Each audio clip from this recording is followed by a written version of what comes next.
Good morning. Greetings, friends. And welcome to The Bright Side, your nutritional program dedicated to the understanding of the vast world of nutrition and nutritional supplementation. I am your host, Pharmacist Ben, nutritional pharmacist from Boulder, Colorado. I specialize in using nutritional supplements where other healthcare practitioners use toxic pharmaceutical drugs and deadly medical procedures. If you suspect that there are natural nutritional roads to your vitality and health and well-being and to addressing your health challenges, whatever they may be, but you don't know where to begin, you have come to the right place. As you listen to The Bright Side every day, you are more and more in control of your body. You are more and more knowledgeable, and you know you can overcome any health issue. That's why we're here every day on The Bright Side to help clear up the sometimes confusing world of nutrition and nutritional supplementation. Over the last 28 years of practicing pharmacy, I've seen drug-free recoveries from diabetes and hypertension and obesity and skin diseases like psoriasis, eczema, rosacea, acne, digestive ailments, autoimmune issues of all kinds. Recoveries that by the standards of modern medicine can only be called a miracle, but what is in the world of the body, what is in the world of biology, standard operating procedure, because the human biological system is a healing system, it's a regenerating system, it's a renewing system. It is designed divinely to heal and renew itself on a moment-to-moment basis, and while some folks may call that healing system a miracle, it really is no miracle at all. It is just the way the body works. If you have questions about the longevity products, the ones I take and the ones I recommend, you can call the Brightside Ben phone team at 866-735-2470. That's 866-735-2470. They're friendly, they're knowledgeable, they know all about the longevity products, and ask them about joining the Brightside Ben team for a one-time $10 fee. You can start yourself a longevity business. Get all the tax benefits associated with having your own business. Get your products at the wholesale price and help spread the word about the power and importance of a good nutritional supplement program. You can also head over to my website, brightsideben.com. We've got a shopping cart up with all the longevity products and a Join the Team link that you can click on. And also, I want to encourage you all to check out my blog, pharmacistben.com.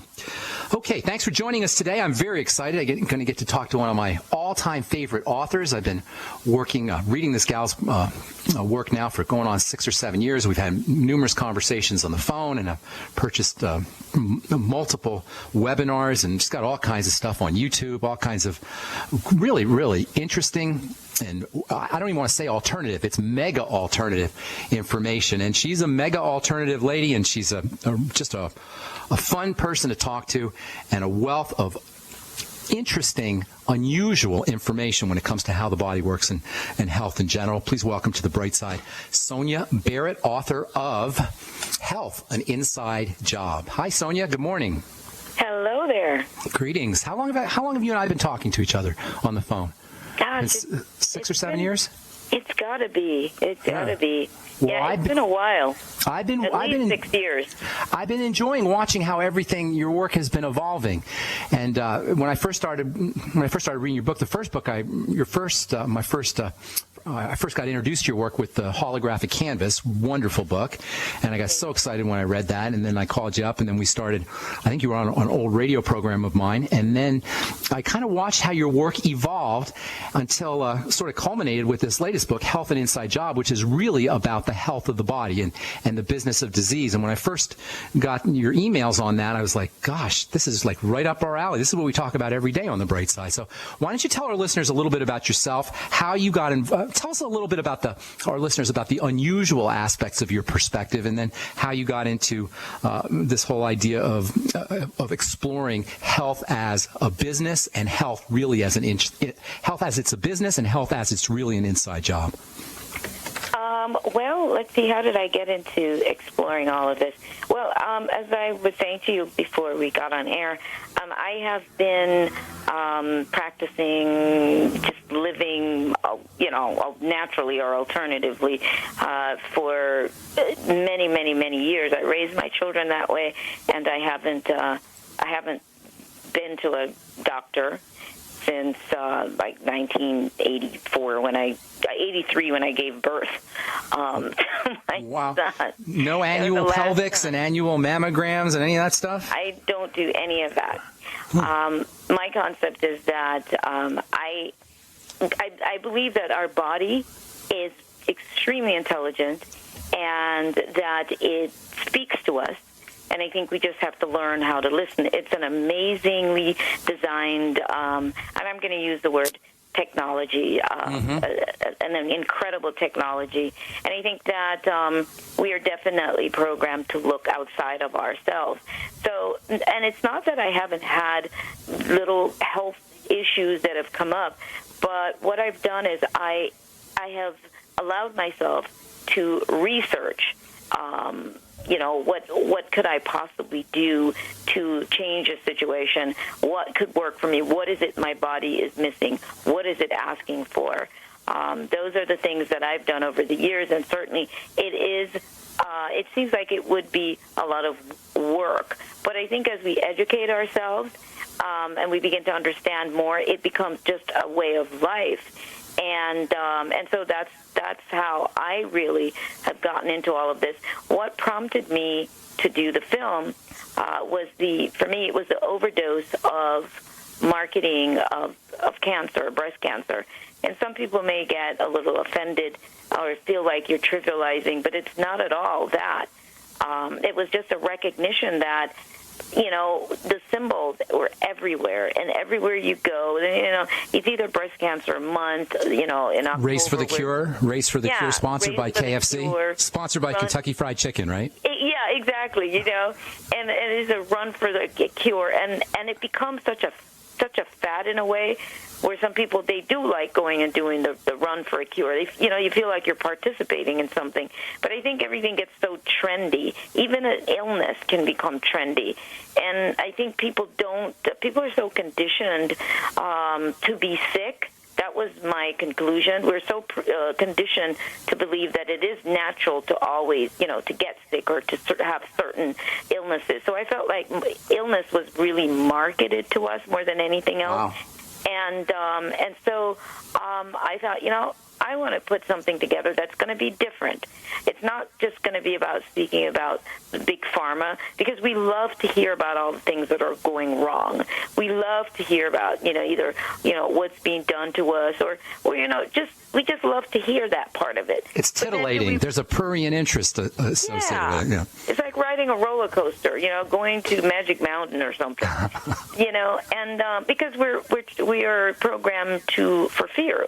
Politics is the same way, and the whole New World Order thing, that's all kind of like a entertainment ride, an amusement park. It is. It's Magic Mountain, like you said. That's kind of cool. Absolutely. We like to be entertained, and we don't realize it in the manner in which we're being entertained. Even when watching the news, it's entertaining.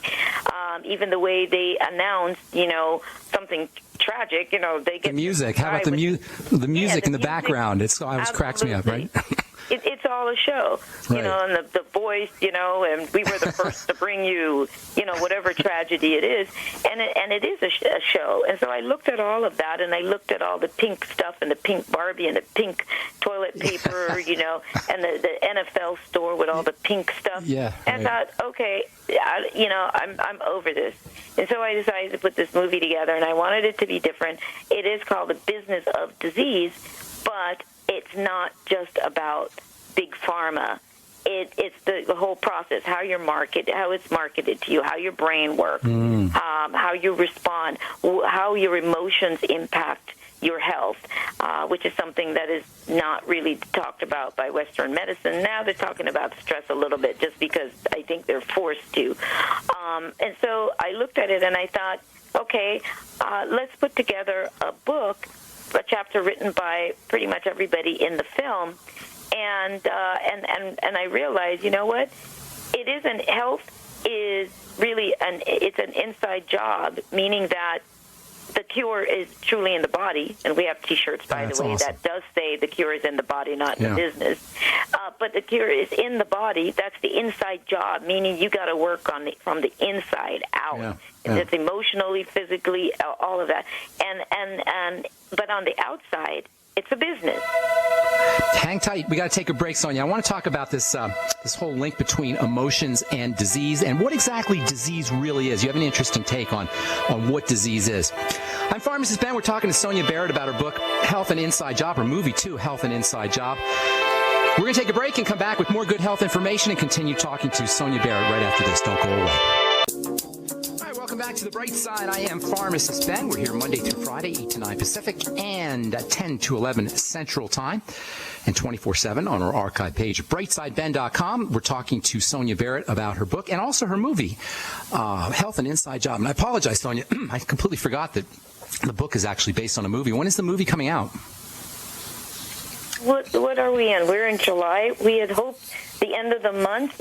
It's done, but it's a matter of lining up where it's being screened, and that's what we're working on. So I'm going to say by the end of next month, in terms of screening it in a theater near wherever you are.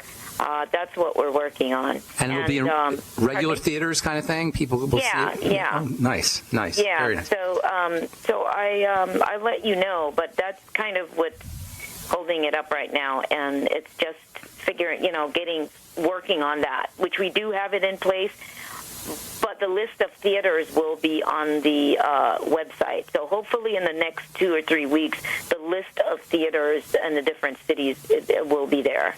I want to get into this whole idea of emotions, and then I want to talk a little bit about disease. But before we get into that, why don't you give the listeners your website so if they're interested, they can take a look at what you're doing, or they can sign up to get email posts from you. I know you're always sending out cool emails with lots of good information. Your articles are wonderful. And for the listeners, Sonia writes prolifically and very eloquently about all kinds of subjects, and many of these articles are free. Thank you so much for that, Sonia, by the way. What is your website?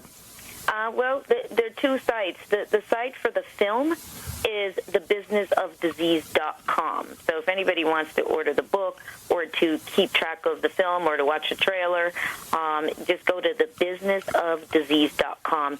And my main website, the mother of all sites, of all the websites I have, been there for like 12 years, it's spiritinform.com. So it's spiritinform.com. Or you can always just Google my name. Sonia Barrett. Okay. Mm-hmm. All right. So emotions. It's a very fascinating subject, and I like how you said, and we talk about this all the time on the program, the link between emotions and illness, and emotions and disease, or emotions and health for that matter. How would you define emotions? It's kind of a vague term. In your, as you see it, how would you define that word? Well, I think one of the base things for just your average person to understand is that emotions are really electrochemical impulses. That's really how we are experiencing and feeling. So, meaning that when you, any kind of emotion, happiness, joy, whatever, fear, your body is responding chemically. That's how that feeling is being processed, why we get to feel the experience through our entire body. If we're happy, we feel it through our entire body. If we're sad, we feel it through our entire body. If we're in fear, you feel a knot in your stomach or your heart beats fast. And the only reason why that can happen is because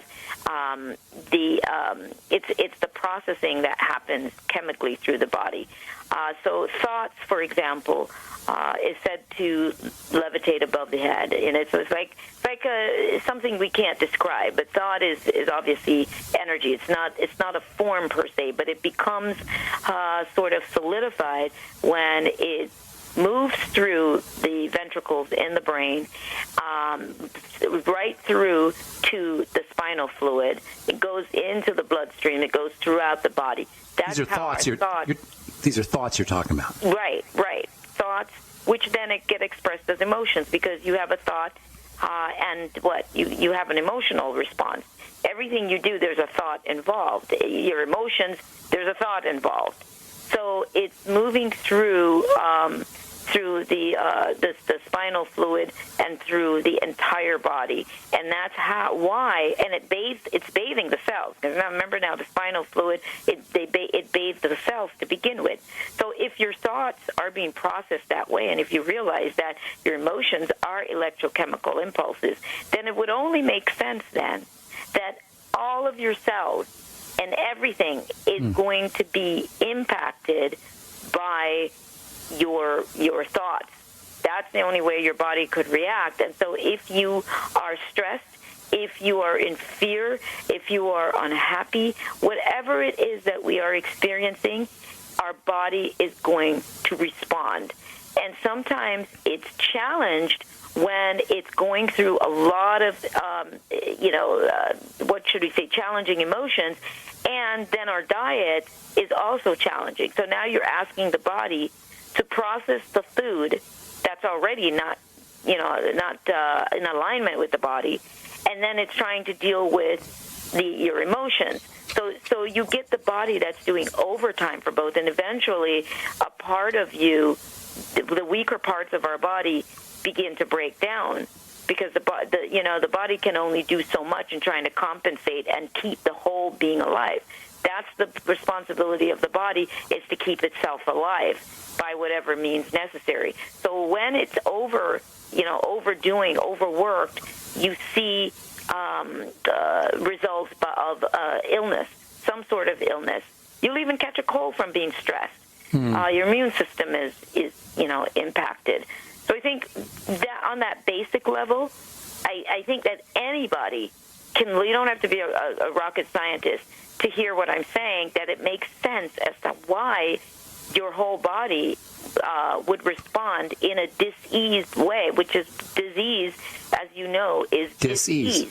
Right. So your body's looking for ease, and so it has to give you symptoms to let you know that there's a problem. It signals you that there's a problem. But people don't understand that. Most people don't. And so they run to the doctor. Doctor gives you a medication. What the medication that's given to you is completely foreign to the body. Out of alignment in every way. Excuse me. Yes. And so your body, it's a chemical reaction, because why? The body is a chemical factory. The body produces nothing but chemicals, those hormones. It's producing all of this all day long. And so you put another chemical in there that doesn't agree with it, which is a pharmaceutical drug, and it totally throws the body off. You think you feel better, but it's actually doing something else, because it's a chemistry experiment. And it shows up in other ways. You can either get another illness because it breaks down another part of the body, and then they give you more medicine to fix that other thing, and nothing gets fixed. It's all Band-Aids. So it's interesting because the way I'm hearing you say this, thoughts and emotions are really physical, correct?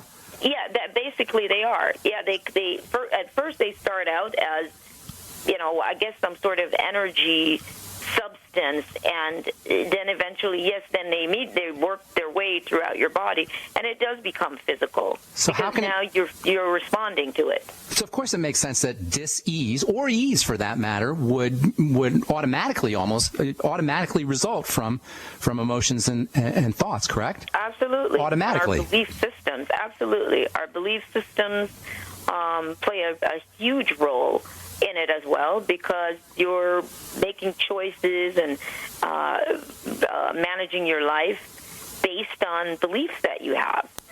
So do you we'll take this when we come back from our break, but I want to ask you, do you attribute nefarious or insidious motives to this kind of manipulation of our beliefs and manipulation of our emotions and our mental nature? I want to think about that over the break, and then we'll address that when we come back. I'm Pharmacist Ben. You're listening to The Bright Side. We're talking to Sonia Barrett about her book and her movie, Health and Inside Job. We're coming back at you with more good health information right after this. Welcome back to The Bright Side. I am Pharmacist Ben. You are listening to The Bright Side, and we're talking to Sonia Barrett about her book and movie, Health and Inside Job.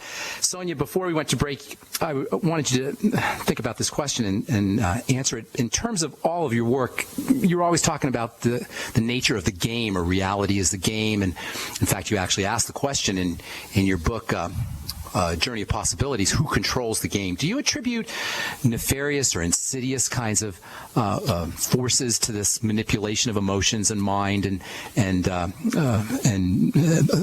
ultimate manifestation of disease, or is it just something that showed up on its own organically? You know what? I think that it does involve all of that. I think that because we are so gullible, and I think because there is such an old program in I think most of humanity to, I think, operate in this manner, that people don't realize when they are being manipulated.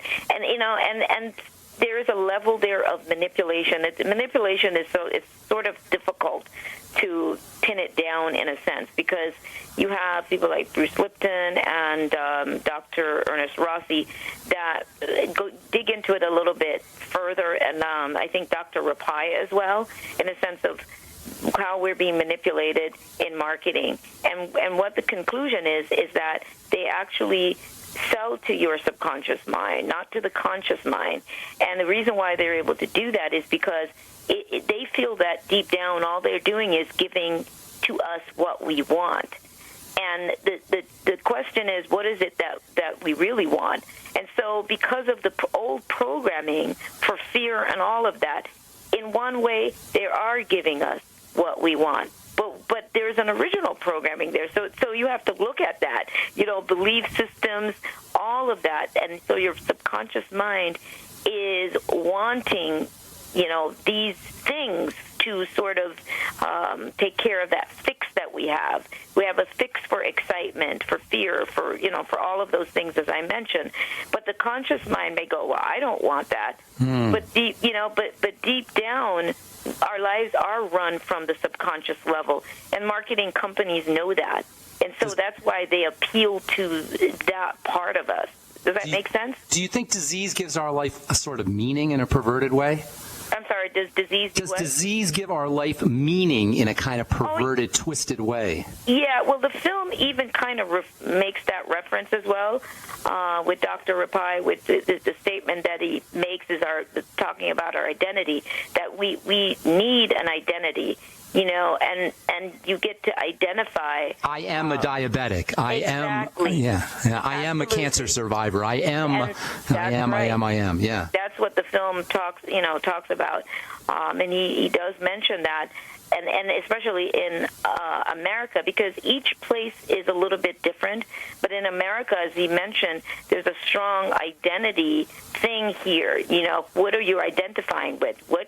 Who are you? Yeah. Identity theft. How do you like identity? I am a survivor. Identity theft. Do you ever hear Absolutely. that? I love that idea. Yeah. Yeah. We seem to be obsessed with the idea of identification. Well, yeah, because you're nobody. If you're not, if you can't identify with something that makes you stand out, we're very cliquey. We're very Borg-like. We want to be part of. Everybody wants to belong to, and so it's very easy for us to get directed in that manner, because we want to be a part of. We want to, because then you get attention as well, and you feel like you're part of some elite club. And real quickly, I want to mention this ad I saw a couple of times, and I thought, dear God, it was for COPD. I don't know if you've ever seen it. No, I say dear God when I see these ads a lot, though. I know what you're talking about. That's with every ad. But especially drug ads, especially drug company ads. Dear God. This is crazy. Yeah. Because, say, for example, the woman's name was Tara. She'll go, my name is I am Tara, and I have COPD. And I was like, oh my goodness, does anybody not notice what they're doing? They're finding another way for people to really solidify the identity by spelling out their names. There's about 4 people in the commercial. And they link it to the disease. Yeah. I am DAVID. And I have COPD. Wow, that's powerful. That is powerful stuff. Powerful. Oh my God, that's magic, high magic, actually. That's why I wonder how could this not be intentional? How can this manipulation not be intentional? But your point's well taken. It is intentional, I do believe, because I always say, if you have 5 people trying to control 2 million people, I mean, I'm just saying the ratio in comparison, you have to find ways to keep the 2 million people subdued. You have to keep them distracted. You have to keep people from looking inside of themselves. You have to keep people from realizing how much power they actually have. You have to keep people looking outside of themselves.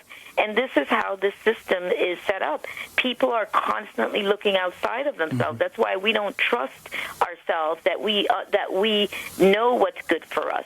That's why we love government, and that's why we fight over who's a Republican, who's a Democrat, right. who's a Green Party, who's this, who's that.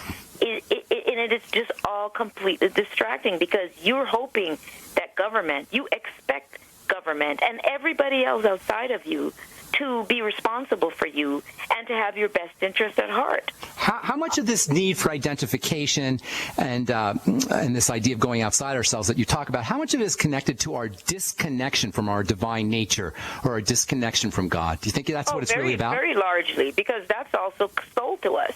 What God is sold to us. The concept, religion, for the most part, is an organized idea or concept that is sold to people, and they shouldn't question. And you have to operate by these certain standards and idea. So this goes all the way through, and so people are very disconnected from that greater aspect of themselves because they're relying on somebody else to tell them who God is, what God can be, and you need a third party because you are not you're not worthy of connecting directly to anything that could be more expansive than you. You always have to have a third party that you go through, and hence, the Pope, hence, the minister, hence everybody else, but not you, because you are not great enough to make that connection on your own. How ironic that even the brilliant, insightful, and divine words of Jesus Christ, look within, look to the kingdom within, or greater works than this shall you do also. Even that's sold to us. I love that one. But even that's sold to us. All of it. But Sonia, even that is sold to us. Even that we have to go through to get to that message. We got to go to the church. To get to that message, we got to go to the officials. How ironic, right? All of it, because you're just not smart enough. We're just not smart enough to do it ourselves. To do it ourselves. All right. When we come back from our break, we'll talk about how all this relates to health and disease and how all this connects to the medical model. I'm Pharmacist Ben. We're talking to Sonia Barrett. Health, an Inside Job is the name of her book and her movie. She's got also a couple other really wonderful books, The Holographic Canvas and A Journey of Possibilities, which is a collection of Sonia's essays. Her website is spiritinformed.com. We're coming back with more good health information with Sonia Barrett right after this. Don't go away.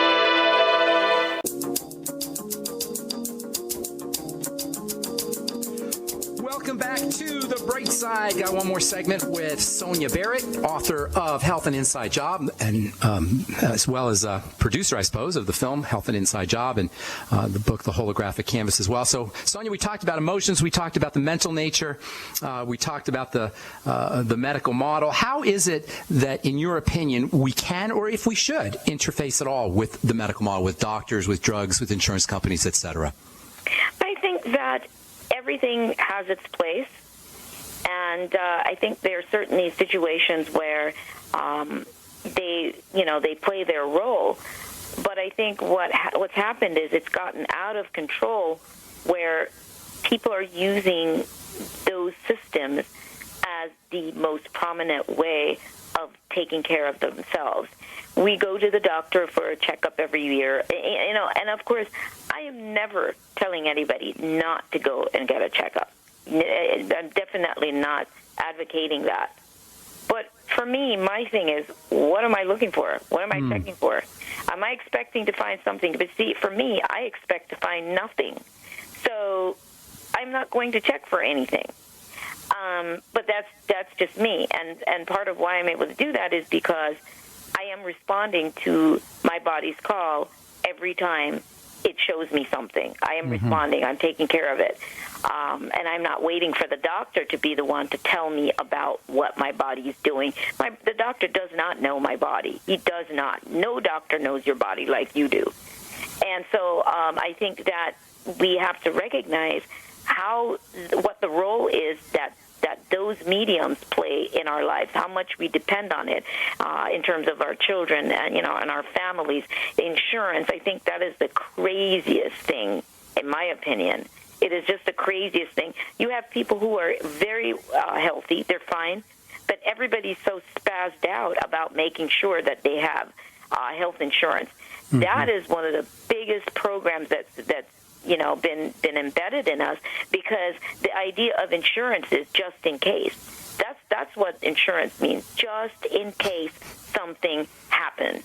So we live in this survival mode anyway, but we live in anticipation that something could happen at any moment. Yeah. Not only that, but we are conditioned that by the time we reach various ages, that we are going to get sick, which is something the film also mentions. It talks about. It's like by a certain age, by the time you hit 50 or is it 40? I don't even know anymore.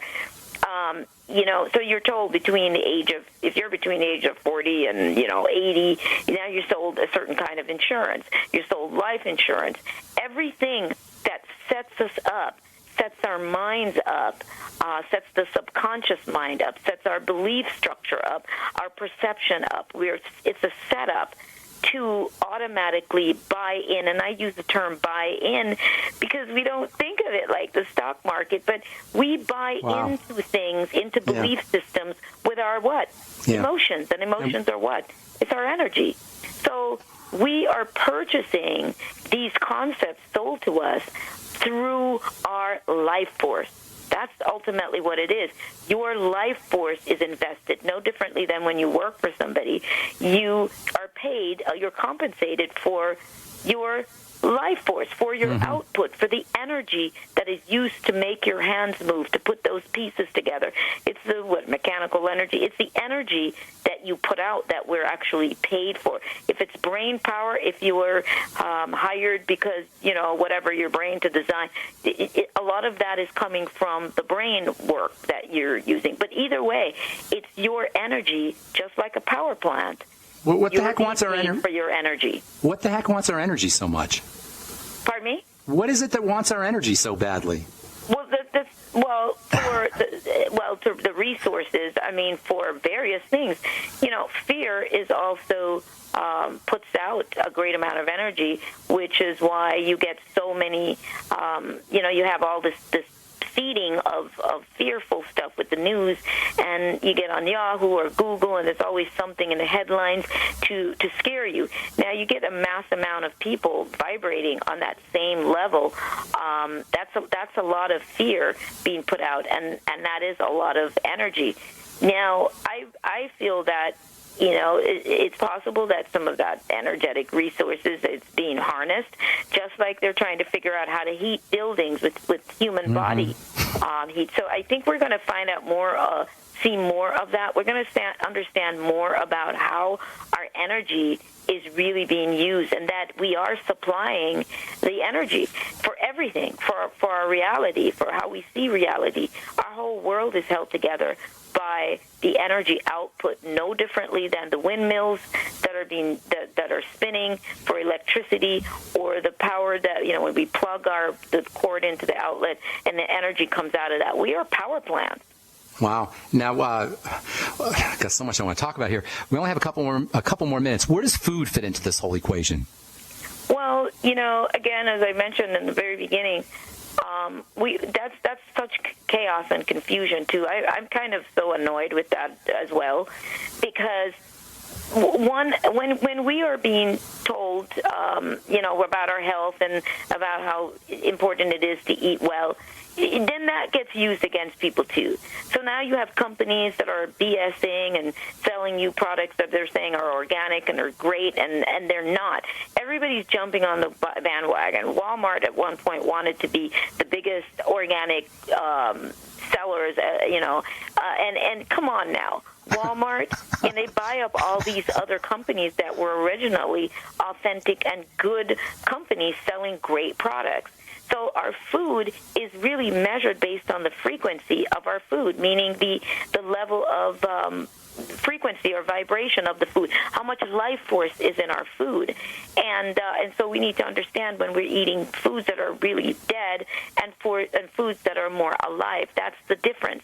And if you have pesticides and stuff on your fruits and vegetables, contrary to what they're telling you, that there's no difference between organic and pesticide-ridden food, it makes sense. Come on. If somebody's spraying your food with a chemical, and over here you have food that's not sprayed, What do you think? Knowing that the body's a chemical factory, the body's got to process the chemical that comes off of your fruits and vegetables to begin with, and then your body's impacted by that as well.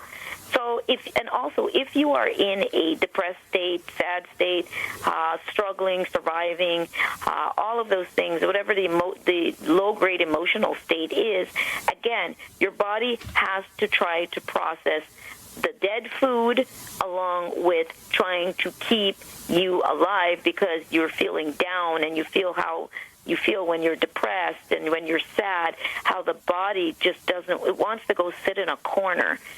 You almost just want to disappear. So the body is trying to keep you alive despite the chemicals that are being produced in your brain to continue the addiction to maybe your depression or your sadness or whatever it is you're feeling. And that's how we get addicted to our emotions, to certain emotions. So the food plays a role in that sense. If we could be in a happy mood, we're in the best mood, and you eat something that might not be so great, guess what? It doesn't impact the body quite as drastically as when you are in the most down, emotional state as possible. You're actually better off if you can eat a Twinkie and it won't impact you as severely as it will if you're already depressed, sad, feeling down about yourself, all of those things. Okay, we got about... It becomes acid. Let me just say that. Those foods become acid in the body, and that's the beginning stages of disease or dis-ease in the body is when the body becomes extremely acid. All right, we got about a minute and a half. Somebody out there with cancer, with an autoimmune disease, somebody who's struggling with some kind of sickness that just can't seem to shake. They're on drugs, they're seeing doctors. Give this person or these listeners who are in this kind of condition 1 or 2 or 3 action steps that they can take right away to start to turn things around. I think first action step, my life. What am I feeling in my life right now?